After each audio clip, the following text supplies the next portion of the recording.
കട്ടൻ ചായയിലേ തേങ്ങ ഇട്ടിട്ട് തിന്നുന്നവരൊക്കെ ആരെങ്കിലൊക്കെ ഉണ്ടെങ്കിൽ ഇങ്ങോട്ട് വരും കേട്ടോ. ഞാൻ അങ്ങനത്തെ ഒരാളാണ്. എനിക്ക് പണ്ട് തൊട്ടേ ഉള്ള ശീലമാണ്, അതിപ്പോഴും മാറ്റിയിട്ടില്ല.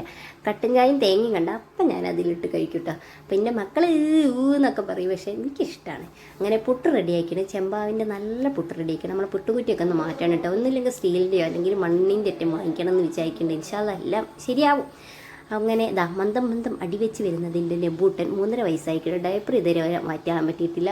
മാറ്റിയാൽ അന്ന് ബെഡ് കൊള്ളാവും, അതുകൊണ്ട് അത് മാറ്റുന്നില്ല.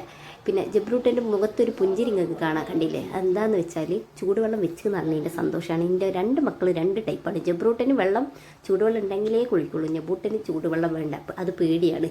അങ്ങനെ ഓരോരോ രണ്ട് തരത്തിലാണ്. അങ്ങനെ ഈ ഉരുളക്കിഴങ്ങ് പൊരിക്കുന്നത് ജബ്രൂട്ടനാണ് കേട്ടോ. കണ്ട അതിൻ്റെ ഇടയിൽ കൂടെ ഓൻ എന്നെ ഷൗട്ട് ചെയ്യുന്നുണ്ട്. എനിക്കൊരു സംശയമുണ്ട്, ഓൻ എൻ്റെ ഉമ്മയാണോ അതോ ഞാനാണോ എൻ്റെ ഉമ്മ എന്നൊരു സംശയമുണ്ട്.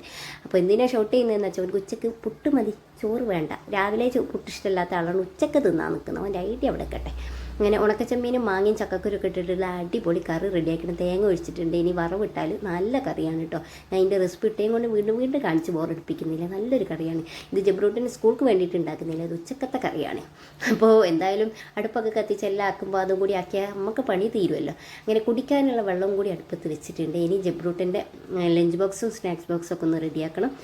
അങ്ങനെ ചോറും ഉച്ചക്കത്തേക്ക് ചോറ് തന്നെ ഞാൻ വെക്കുള്ളൂ കേട്ടോ. പിന്നെ എന്ത് പറഞ്ഞിട്ടും കാര്യമില്ല, ചോറ് തന്നെ വെച്ചിട്ടുണ്ട്. നല്ല ചൂട് ചോറും പിന്നെ ഉരുളക്കിഴങ്ങ് പൊരിച്ചത് ഒരു 3 എണ്ണം വെച്ചിട്ടുണ്ട്. പിന്നെ എല്ലാം കൂട്ടും കേട്ടോ. അങ്ങനെ അത് ഇറച്ചി മീനും വേണം അത് മാത്രമേ കൂട്ടൂ, അങ്ങനത്തെ ഒന്നുമില്ല, എല്ലാം കൂട്ടും. പ്രത്യേകിച്ച് ചീരയൊക്കെ താളിപ്പ് അങ്ങനത്തെയൊക്കെ ഉണ്ടെങ്കിൽ ഭയങ്കര ഇഷ്ടമാണ്.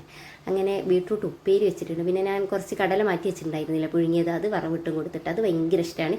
പിന്നെ ഈ ചെമ്മീൻ കറി കൂട്ടുമെന്ന് എനിക്കറിയില്ല, കൂട്ടുകയാണെങ്കിൽ കൂട്ടിക്കോട്ടെ, ഇല്ലെങ്കിൽ അതേപോലെ ഇങ്ങോട്ട് കൊണ്ടുവരും. പിന്നെ സ്നാക്സ് ആയിട്ട് നമുക്ക് പുട്ട്, ചെറിയ കഷ്ണം പുട്ടും കടലയും വെച്ചിട്ടുണ്ട്. എനിക്കൊരു സംശയമുണ്ട്, ഇവർ തിന്നാനാണോ പഠിക്കാനാണോ പോകുന്നതെന്ന്. നമ്മളെ കാലത്ത് എന്തായിരുന്നു ഇങ്ങനെ ഒരു സ്നാക്സും ലഞ്ചും, അതൊക്കെ ലഞ്ചുണ്ട്, കഞ്ഞി കിട്ടുമായിരുന്നു, വേറൊന്നും ഇല്ലായിരുന്നു. അങ്ങനെ അതൊക്കെ സെറ്റ് ആയിക്കണം. പിന്നെ എന്നോട് ആരൊക്കെയോ കമൻറ്റ് ചെയ്തിട്ടുണ്ട്, കമൻറ്റിൽ വന്നിട്ടുണ്ട് ചോറ് മാത്രമേ കൊടുക്കുന്നുള്ളൂ, വെള്ളം കൊടുക്കില്ലേന്ന്. വെള്ളമൊക്കെ കൊടുക്കൂട്ടോ, നല്ല അടിപൊളി വാട്ടർ ബോട്ടിലൊക്കെ ഉണ്ട്, കാണിച്ച രംഗക്ക്. പിന്നെ ജബ്രൂട്ടിൻ്റെ ഒരു സ്വഭാവമാണ് കേട്ടോ, ഈ വാട്ടർ ബോട്ടിലൊക്കെ ഒരു കൊല്ലം എത്ര വേണമെന്ന് പറയാൻ പറ്റില്ല. കണ്ടില്ല, അടിപൊളി വാട്ടർ ബോട്ടിലൊക്കെ വായിച്ചു കൊടുത്തിട്ടുണ്ട്. ഉള്ളിൽ സ്റ്റീലാണ് കേട്ടോ, നല്ലതാണ്. പക്ഷെ തിരിച്ചു കൊണ്ടുവന്ന ഭാഗ്യം. അങ്ങനെ അടുക്കളേൻ്റെ സ്ഥിതി ഇതൊക്കെയാണ്. എന്നാലും കുഴപ്പമില്ല, ചോറും കൂട്ടാനൊക്കെ അയക്കണം. ചോറ് ഇതാ. അതിൻ്റെ ഇടയിൽ കൂടെ ഞാൻ കടുമാങ്ങ ഉണ്ടാക്കി വെച്ചിട്ടുണ്ട് കേട്ടോ. നല്ല കടുമാങ്ങയാണ്, അടിപൊളി കടുമാങ്ങ, മധുരമൊക്കെ ഉള്ള, ചെറിയ മധുരം എരിവൊക്കെ ഉള്ള. പിന്നെ ബീട്രൂട്ട് ഉപ്പേരി, പിന്നെ പരിപ്പ് ഉണക്കച്ചെമ്മീൻ കറി വെച്ചത്, പിന്നെ കുറച്ച് ഉരുളക്കിഴങ്ങും വെച്ചത്. അപ്പോൾ ഇത്രയൊക്കെയാണ് ഇന്നത്തെ വിശേഷം.